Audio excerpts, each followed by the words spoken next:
Good evening. Welcome to This Week in Turkey. Tonight we'll focus on the performance of the opposition parties in the run-up to the June 24th snap elections. And we're joined by Gönül Tol, who is the director of Middle East Institute's Center for Turkish Studies. Good evening, Mrs. Tol. Welcome once again to This Week in Turkey. Thank you so much. Thank you. Thanks for having me. So in your latest article titled, "Can a Firebrand Opposition Leader Turn the Tide in Turkey?" you wrote, and I quote, "The CHP has long been considered an ineffective opposition and an unwitting help to Erdogan. With its presidential candidate Muharrem İnce, the CHP is hoping to turn the page on past mistakes." So how compelling do you think Muharrem İnce is or can be to fix the CHP's image as an inadequate opposition party? Well, I think so far Muharrem İnce has been doing well. I think his candidacy has breathed new life into an opposition that had lost hope for a transition of power after 16 years of Erdogan rule. And he certainly, he has Erdogan's oratorical skills, and he has his street fighter instincts. Erdogan, he has a common touch, and that in itself, I think, shattered the CHP's image as a Western elites party. And he's also saying all the right things, from lifting the state of emergency to finding a resolution to the country's Kurdish problem, supporting women's right to wear headscarves, and fixing the economy. And also he's, I think, offering a tangible solution to the country's most pressing problem. But I think his and also I have to note that I think his performance on CNN was commendable. He was calm and he was very clear in his answers. But Muharrem İnce's performance aside, I think the CHP is doing a much better job as an opposition party. It's not the party that was almost run by Erdogan. For a long time, the CHP didn't have its own voice. It only responded to the agenda set by Erdogan. And I think now the CHP has found its voice. It has become a proactive party, and now it sets the tone of the debate, and also the decision to loan 15 CHP members of parliament to E-Party was a smart decision. The decision to form an electoral alliance with three other opposition parties was a wise move. Kılıçdaroğlu's call on CHP members to support Karamollaoğlu's nomination was a smart move.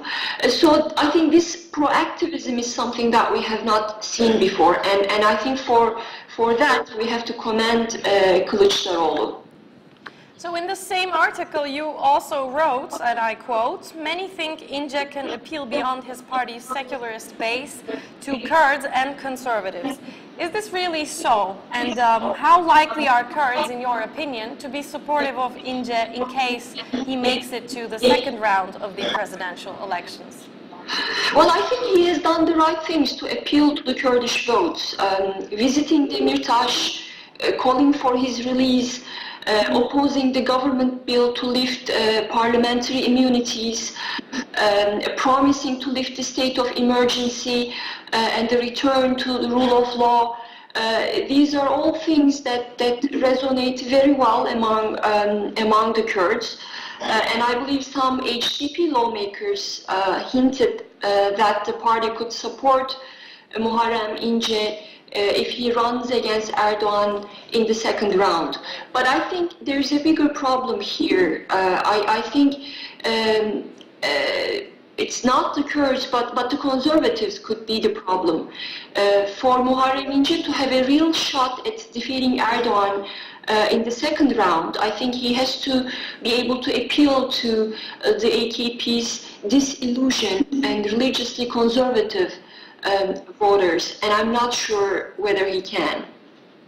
So let's move to the other, not the other, but another opposition party now, which is the E-Party, the Good Party, which you've briefly mentioned in one of your previous responses. What's your overall evaluation of the Good Party? What's their chance of winning seats in the parliament or making it to the second round of the presidential elections? Well, I think as a party founded less than a year ago, it's doing very well. Public opinion polls suggest that it will receive well beyond 10% of the national vote. But I think in terms of offering real, tangible solutions to the country's pressing problems, such as the economic crisis and also the Kurdish question, for instance, the party doesn't strike me as convincing. Take out the support for Erdogan, they sound very much like the MHP. So let's go back to one of the points you've made in one of your previous responses, which was about İnce, one of İnce's weaknesses being not the Kurdish vote, but the conservative vote, perhaps. And one of the views on the Good Party holds that while the Kurdish vote isn't their main strength, they can easily, or perhaps more easily than İnce, garner conservative votes from the AKP's base.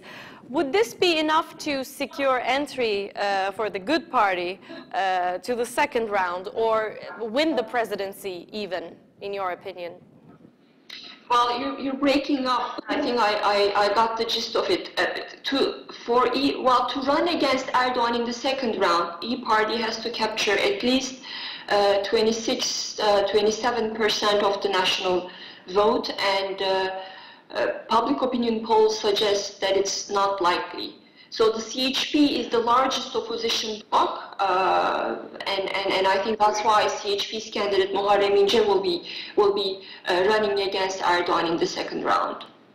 And finally, Mrs. Tol, some analysts are drawing attention to an emerging rivalry between İnce and Akşener, based on the fact that the former is being given airtime on pro-government media while the latter isn't.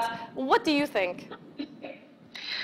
Well, of course, they are competing for votes, and given the strong nationalist streak within the CHP, I think it's only normal for them to see each other as rivals. But the fact that İnce was given airtime on mainstream media and Akşener wasn't, I think it's a different matter.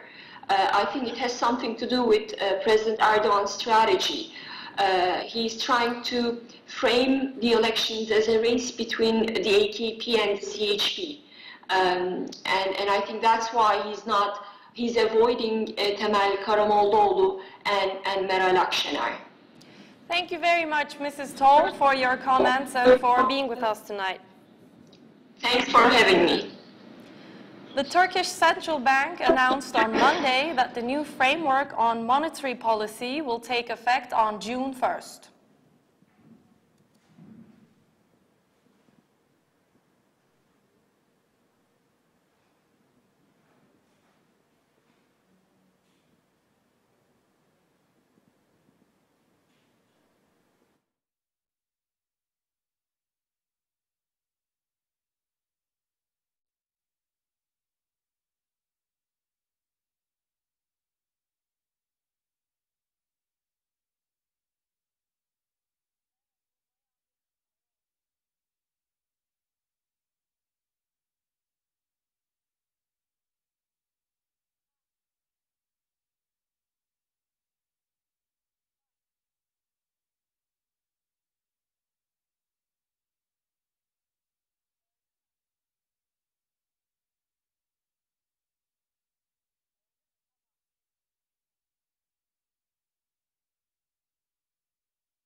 The Supreme Board of Elections has barred People's Democratic Party HDP's jailed presidential candidate Selahattin Demirtas from phoning into a television show.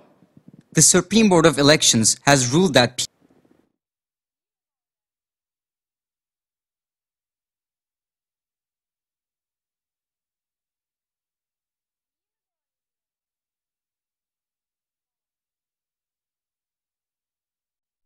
People's Democratic Party HDP's presidential candidate Selahattin Demirtas cannot phone into a television program from jail. Demirtas was planning to use his weekly right to a 10-minute phone call to take part in Fox TV's election program, Leaders on Fox TV. However, his request was rejected on the basis that this was an internal Justice Ministry decision that the Supreme Board of Elections could not interfere with, even if it might affect the ongoing election.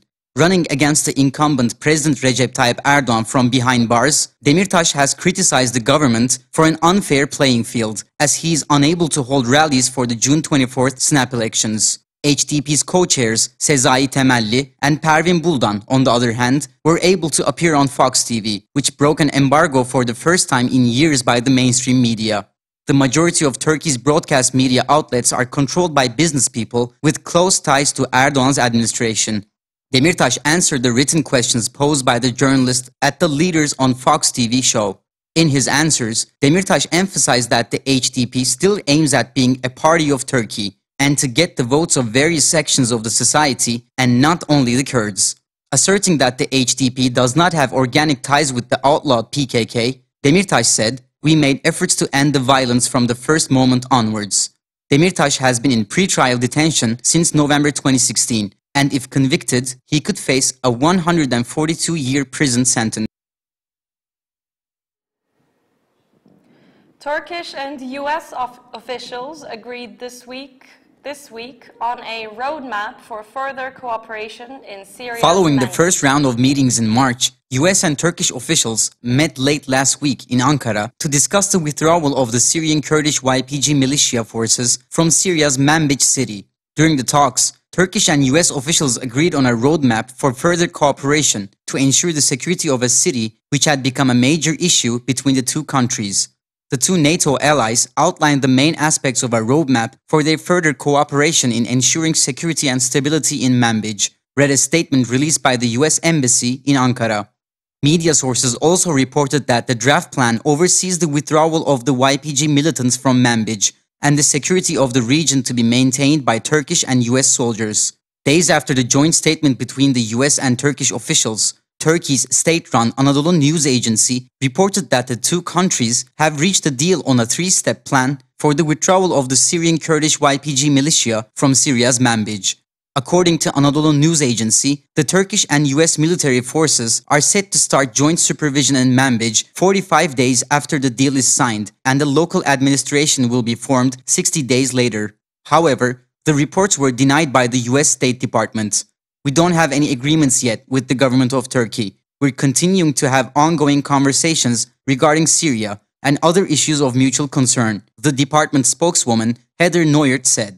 On Monday, Turkish Foreign Minister Mevlut Çavuşoğlu will be traveling to Washington, D.C. to meet with the U.S. counterpart Secretary of State Mark Pompeo. Minister Çavuşoğlu and Secretary Pompeo are expected to try and agree terms for the withdrawal of YPG forces from Manbij. Minister Çavuşoğlu had told the reporters earlier in the week that after the meeting, a roadmap with a solid timeline may be announced. Turkish startup Gram Games was acquired by Zynga for $250 million on Wednesday. Gaming giant Zynga Incorporated announced that it has acquired Istanbul-based startup Gram Games for $250 million on Wednesday. Gram's 9 titles, including Merge Dragons and 1010, have been downloaded 170 million times and will add about 3 million daily active users to Zynga's lineup, the company said on Wednesday. The business is projected to generate bookings of $10 million and a profit of $2 million for the month of June, according to Zynga's CEO, Frank Gibo. Their franchises are in good shape and we are very excited to bring them into the company, Gibo said.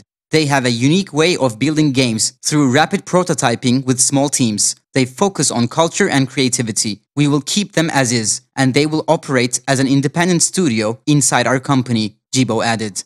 Gram Games helped define the hyper-casual genre with games like 1010 and 6, and we continue to grow our footprint with Merged Dragons, said Kaan Karamancı, co-founder of Gram Games, in a statement. We look forward to marrying our unique approach to game making with Zigna's live services expertise to grow our games and continue to delight millions of players around the world, Karamancı added. We are proud to join Zigna and combine Gram Games' unique culture, talent